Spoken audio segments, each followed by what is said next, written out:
بسم اللہ الرحمن الرحیم۔ شروع اللہ کے نام سے جو بڑا مہربان نہایت رحم والا ہے۔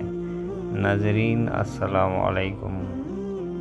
خلیفہ وقت کے دربار میں بوڑھی دادی اماں کی عجیب و غریب شکایت۔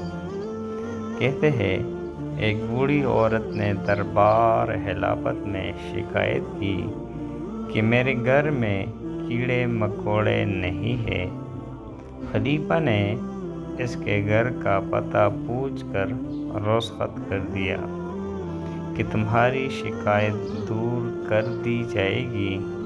وہ چلی گئی تو ہر کوئی حیرت کا پہاڑ بنا ہوا تھا۔ اتنے میں خلیفہ کی آواز گونجی، امیر بیت المال! اس عورت کے پہنچنے سے پہلے اس کا گھر کھجور، شہد اور اناج سے بھر دو۔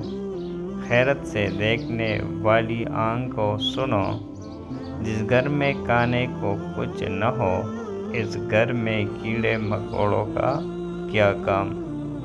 یا اللہ، ایسے سمجھدار حکمران ہمیں بھی عطا فرمائے۔ آمین ثم آمین۔ ناظرین، اگر آپ ہمارے چینل پر نئے ہیں اور مزید ایسی ویڈیوز دیکھنا چاہتے ہیں تو ہمارے چینل اردو کہانی کو سبسکرائب کریں۔ ملتے ہیں اگلے ویڈیو میں، تب تک کے لیے اللہ نگہبان۔